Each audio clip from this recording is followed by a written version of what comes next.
Welcome to the Armstrong and Getty Show. So I'm watching the news over the weekend. I'm watching your evening newscasts, and they talked about the movement to legalize marijuana in the state of California. And they had on a member of the opposition, leading the opposition. And this guy showed up on a couple of different channels. I thought, hey, we ought to get him on.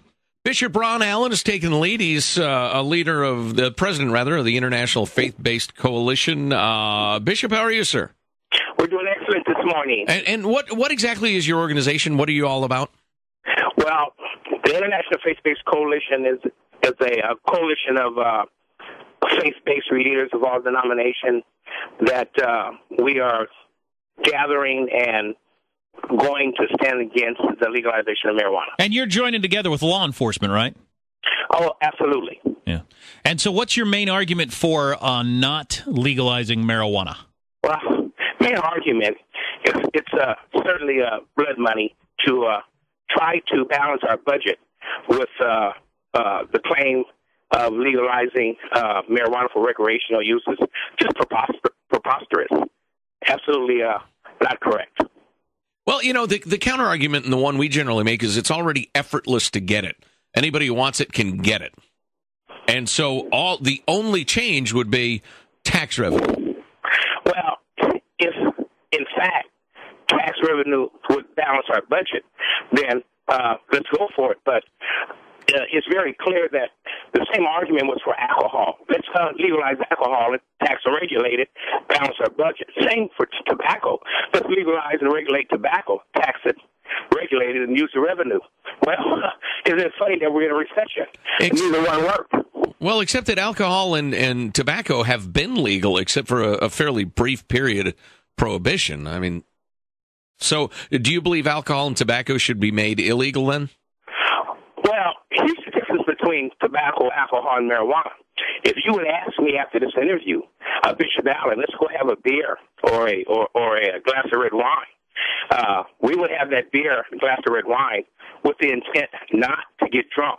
But if you certainly ask me to go have a joint with you after this interview, you and I would have that joint with the intent to get high. You've obviously never been drinking with me, Bishop.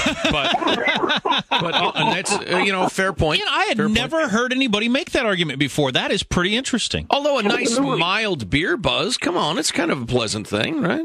Well, not for a bishop, but it's amazing that we want to tax a drug that you can become intoxicated immediately by smoking it, but you can regulate the use of your alcohol and your red wine on your own, but you cannot regulate the intoxication of marijuana. We will all be driving under the influence of marijuana. That's the major difference in between alcohol, tobacco, and marijuana. That must be made known.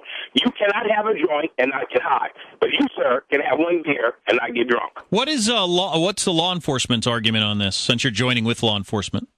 Well, I'm really paying attention to the International Faith-Based Coalition of Forces United. I think law enforcement has a legit stand in not wanting to see an illicit drug legalized. I just think they're taking that major stand.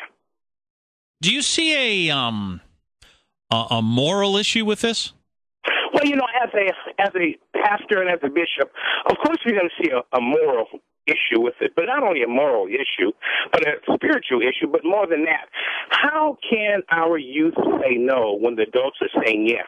This is where we want to tap into this legalization of marijuana, to tax marijuana and to regulate it and to raise the $1.2, $1.3 billion of dollars that the drug legalizers want to raise. What they're saying is that the usage of marijuana would have to increase 20 to 40%. And you and I know that those that are smoking marijuana right now, that does not include them. Where in the world are they going to get that increase? They're going to target our youth. So they've got revenue predictions. You think they're out of line with the number of dope smokers, so they would actually have to promote dope smoking to get the revenue they want. Well, of course. That's what they did with tobacco. That's what they did with alcohol. It would be amazing. Wait a second. Whoa. You're saying the government promoted the use of smoking? Smoking rates have been dropping precipitously for 40 years. Well, you're so correct. If smoking has been dropping, why in the world would we want to regulate another smoke? You're right. You're absolutely right. Smoking, the tobacco industry and those that are against smoking have done an excellent job in saying, let's not smoke, it causes cancer. Are you serious? And now we want to regulate marijuana with secondhand smoke? What in the world is California thinking about? Let me say this clearly and loudly. If California regulate marijuana, it will be a dark, sad day for us. What do you think of Bishop Ron Allen is on the line, by the way. He's the president of the International Faith-Based Coalition, interfaith group trying to, among other things, stop the legalization of marijuana. What do you think about the fact that intoxicants have been a constant in the human race since the beginning? And in a related, question, where does freedom fit into all of this? I, as an adult of good conscience, I want to get a little intoxicated. I'm not going to drive because that's illegal. I'm not going to violate the law. I want to get a little intoxicated on a Friday night. Well, that's amazing what you're saying. If you want to get a little intoxicated and you're not going to drive, I don't know if that's a reality because you're intoxicated. How in the world can you think straight being under the influence? It certainly is. Because I'm a responsible adult taking responsibility for myself and my actions in a free society. That's why.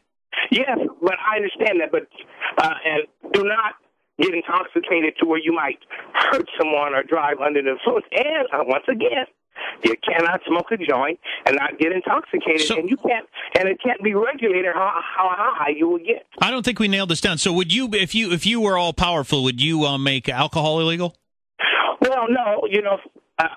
If I was all powerful, I would not make alcohol illegal at all because of the drunk driving and the deaths and the things that have taken place. And we know that there is an indelible truth.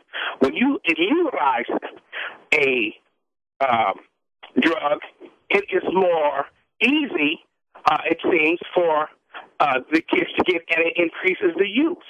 And that's a fact. Right now, our kids are dealing with pharmaceutical drugs. Why? Because they can walk right into the bathroom and get it right out of the medicine cabinet. Bishop Ron Allen, president of the International Faith-Based Coalition. Bishop, thanks for the time, sir. We appreciate it. Thank you so very much for having me on. Anytime, my friend. You betcha. And good luck with your Yeah, I respectfully disagree, efforts. But I think your motives are the finest. So thanks for the time. Thank you very much. All right. I would say, I would guess, I have no reason to doubt it, that his motivations are nothing but the best because he deals with kids and troubled kids, and he wants there to be fewer of them. But I think it's a combination of naivete and a bit too much disregard for freedom in general. I must say I am quite troubled that the decision is being made with the tax revenue being the club, the argument. That's very troubling. Yeah. So marijuana was a bad idea until we get so broke. Then we're going to start making decisions that before we thought were abhorrent, but we need the money. Or maybe that's just a way to get middle of the fencers over. I don't know. There's been a big legalization crowd for a long time. Sure. And then your hardcore no way people, and just the same with gambling or anything else. Just is it wrong or isn't deciding to accept the various sins that we didn't accept before because we can't control our spending is a pretty bad way to make decisions. Well said. The gambling thing makes me nuts too because there's a casino it's like Starbucks now in California. There's as many Indian casinos as Starbucks, but gambling is evil, so the state can't indulge in it. Well, we can sign contracts with the lottery and what? We'll take some of your calls next. If you want to comment, 1-866-331-TALK, 1-866-331-TALK. You are listening to the Armstrong and Getty Show and watching on the Bay Area's TV 50. Here's Here's a question I have for you. If marijuana is legalized, will hippies stop wearing hemp clothing? Because isn't the whole movement of hemp clothing part of the hippie argument of, look, there's so many things you can do with hemp, it should be legal? I think that would suck a lot of the fun out of it, yes, and then it would merely have to compete on the basis of its qualities as a fiber. Quality, cost, etc., etc. Is it better than cotton or rayon or whatever else? Your cottons, your breathable synthetics, exactly. Hemp is just saying, I want to smoke dope. That's what a hemp shirt is saying. Right. Which is fine. I've found a way to advocate for it that seems like I'm not advocating for it, although if I wasn't high, I'd realize everybody would know that I'm high.